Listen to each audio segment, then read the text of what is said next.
안녕하세요. 허브경제TV입니다. 오늘 볼 종목은요, SK바이오팜을 좀 보도록 하겠습니다.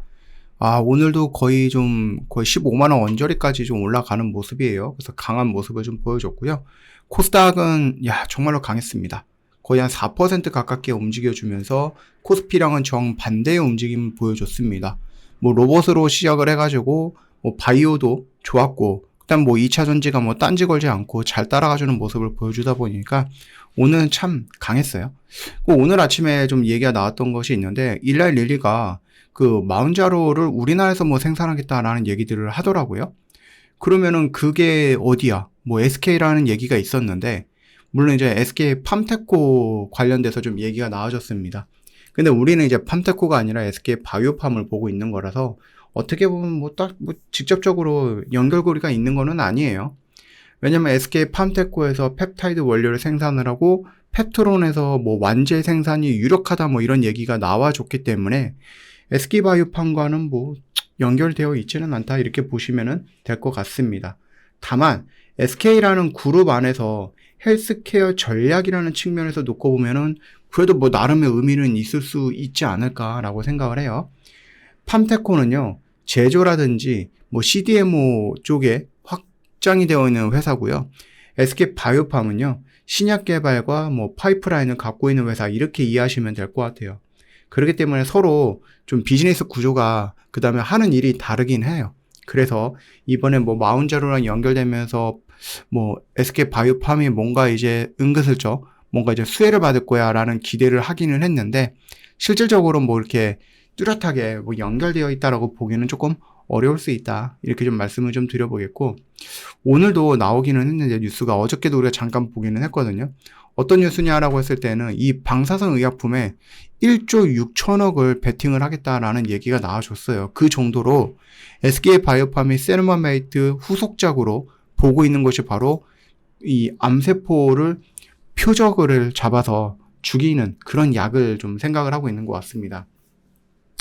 긍정적으로 본다라고 했을 때, 대규모 파이프라인 확장이라든지 아니면 기술 경쟁력을 확보했다라는 점에서 우리가 좀 긍정적으로 볼 수 있다라는 거예요. 미국의 위스콘신 대학의 기술 이전 기관으로부터 이 방사선 의약품 후보 물질이 WT7695의 권리, 그러니까 글로벌 권리를 확보했다라는 거죠. 계약 규모가 거의 한 8천억이 넘는 금액이다라고 보시면 될 것 같습니다. 이 후보 물질은요, CA9라는 단백질을 타켓으로 해갖고 췌장암이라든지 신장암 또는 고형암 등에 대한 선택성, 지속성, 억제력이 뛰어난 잠재력을 갖고 있다고 보시면 됩니다. 요거는요, 저번에 우리가 말씀드렸듯이 그 악티늄 225라고 해갖고 SKL33015라고 해서 우리가 처음으로 확보를 했었던 뭐였죠? 방사선 의약품과 동일한 거다라고 보시면 돼요. 완벽하게 동일하다는 건 아니지만 그래도 두 번째 방사선 의약품을 확보했다라고 보시면 되거든요. 아까 전에 말씀드렸듯이 그 악티늄 225는요, 공급 계약까지 완벽하게 마무리했기 때문에 이 물량이 없어서 내가 연구를 못해, 임상을 못해, 이런 일은 없을 거라는 얘기입니다. 그렇기 때문에 하나가 아니라 두 개씩이나 이 방사선 의약품에 대해서 후보물질 이런 것들을 공급을 하고 계약을 했다라는 것은 SK 바이오팜이 이쪽에 내가 진심으로 한번 도전을 해보겠다. 이쪽 시장을 열어보겠다라는 거예요.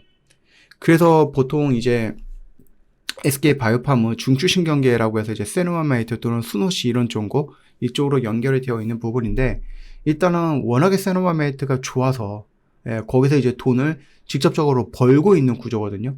그렇기 때문에 내가 이 방사선 의약품을 새로운 파이프라인으로 설정을 해서 거기에서 임상을 하고 연구를 한다라고 했을 때 대규모 자금 조달이라든지 이런 것들이 아직까지는 그게 필요하지는 않을 거라고 보시면 됩니다.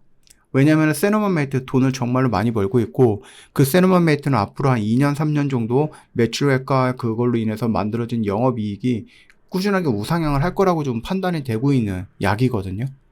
그렇기 때문에 향후 한 2년에서 3년 정도, 길면 한 3, 4년 정도 될 것 같은데, 그때까지는 꾸준하게 할 수 있다?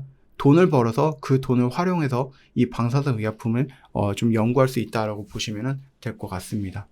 지금 이 방사선 의약품도 보면은요, 어마어마하게 규모가 커질 거예요.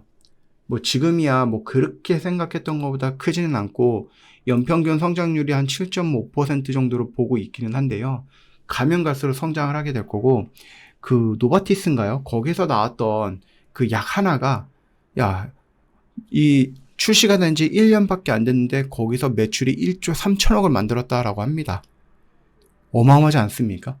그 시장에 SK바이오팜이 진출하는 거예요. 물론 이게 성공이 된다라는 확신은 없지만, 그래도 그동안에 뭐 세노마메이트든 아니면 수노시든 간에 아니면 카리스마메이트든 간에 열심히 임상을 해서 성공하는 모습을 계속해서 보여줬던 SK바이오팜이기 때문에 기대를 하는 거죠.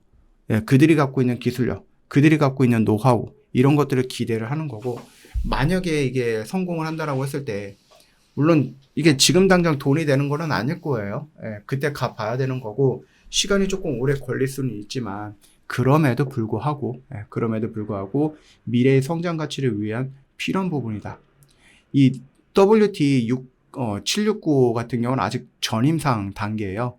전임상 가고, 임상 신청하고, 임상 1상, 2상, 3상하고, 승인 받고, 이런 거 하려고 하면은 적어도 한 7년 전후가 걸릴 겁니다. 7년 전후가 걸릴 거라서 좀 시간이 오래 걸릴 수도 있어요. 그뿐만 아니라 이 방사선 의약품 같은 경우는 산업 특유의 제조라든지 안정성 규제가 많이 있다라고 보시면 됩니다. 왜냐? 이거 방사선 동위원수를 다루는 거기 때문에 뭐 일반 신약보다 규제라든지 아니면 시설, 그 생산 시설 같은 거죠. 비용이라든지 허가 요구가 조금 엄격해요. 그렇기 때문에 이거를 좀 만드는 것도 중요하겠지만은 생산 인프라 확보도 굉장히 좀 중요한 부분이다. 그렇기 때문에 SK바이오팜이 해야 될 것들이 좀 많이 있다. 이렇게 보시면 될 것 같아요. 그리고 뭐 말씀을 드렸듯이 이걸로 지금 당장 돈을 벌겠다라고 하는 건 아닙니다. 다만 세노마메이트가 평생도록 여기서 돈을 벌기는 하겠지만 그 성장 속도라든지 아니면 거기서 돈을 버는 것이 평생 동안 증가하는 거는 아닐 거 아니에요. 예, 앞으로 시간이 지나면 지날수록 세노마메이트보다 더 좋은 약들이 나올 수도 있고, 그리고 이제 독점 계약이 끝나고 나면은 유사 약들이 막 쏟아져 나올 거고, 그러면은 더 싼 가격에 그 약들이 팔리게 될 거니까 뭐 SK바이오팜 이 세노마메이트의 매출이 조금 줄어들 수도 있는 거니까 그거를 대처하기 위해서 또 하나의 블록버스터급 약을 만드는 거기 때문에 지금 당장에 뭐 실적에 대한 기여한다든지 오히려 돈 먹는 하마가 될 수는 있겠죠. 왜? 나는 뭐 영업이익이 이만큼 나왔는데 생각보다 적게 나왔어. 왜 적게 나왔을까? 방사선 의약품 연구하는데 돈을 투자했으니까 이렇게 조금 나올 수도 있기는 합니다. 그럼에도 불구하고 계속 가야 되는 건 맞아요. 2030년 이후를 생각을 하고 지금부터라도 투자를 하고 가야 된다라고 좀 말씀을 드려봅니다. 이미 중추신경계 시장은 글로벌 시장에서 성공을 했고요. 뭐 돈 벌고 있는 걸 보면은 다 알고 있고, 방사선 의약품이라는 미래 고성장 모탈리티 재투자를 진행을 하고 있고, 후보 물질을 확보했고, 동위원소 공급망도 확보했고, 임상 진입을 하고 있고, 그래서 완전한 밸류체인 구축의 초석을 다지기 시작을 했습니다. 그래서 개인적인 생각은 이거 좀 성공을 하면 정말로 좋겠다라는 생각을 하고 있고요. 뭐 어차피 SK바이오팜 같은 경우는 우리가 요 정도까지는 한 17만원 전후까지는 한번 끌고 가보자라고 말씀을 드렸으니까 천천히 좀 보자고요. 여기 라인에서 여러분들이 좀 지루하다, 왜 이렇게 안 움직이지, 좋은 회사는 맞는 거 맞아요? 막 이런 식으로 좀 문의를 하셨는데, 그 눈 깜짝할 사이에 또 여기까지 와 있잖아요. 예, 눈 깜짝할 사이에 막 15만원 정도까지 와 있었으니까, 그러니까 여러분들 지금 구간에서도 너무 조급해하지 마시고, 뭐 조정이 있을 수는 있겠지만 그거야 뭐 건강한 조정이다라고 생각하시면 될 것 같습니다. 이 구간까지 가기 위한 적절한 조정 구간은 충분히 있을 수 있다라고 보시면 될 것 같아요. 저희 허브경제TV 공식 채널을 보시면 중요한 것들 깔끔하게 정리해놨고, 저희 오늘 불프 이벤트 오늘 마지막입니다. 1년 중에 여러분들이 저희 허브경제TV를 가장 저렴하게 이용할 수 있는 그 시간이 오늘이에요. 오늘입니다. 놓치지 마십시오. 이거는 여러분들 꼭 챙겨 가셔야 된다. 뭐 나중에 저희 허브경제TV가 또 뭔가 이제 뭐 이벤트도 준비하고 그렇겠죠? 근데 여러분들 이런 숫자는 다시 없을 숫자예요. 여러분들 다른 이벤트에서 이런 숫자를 기대한다? 그건 여러분들 잘못 생각하신 거예요. 이 숫자는요, 딱 오늘까지예요. 얼마 안 남았어요, 시간도. 지금 벌써 5시예요. 시간 얼마 안 남았으니까 이거 놓치지 말고 빨리 신청을 하세요. 아시겠죠? 고생하셨습니다.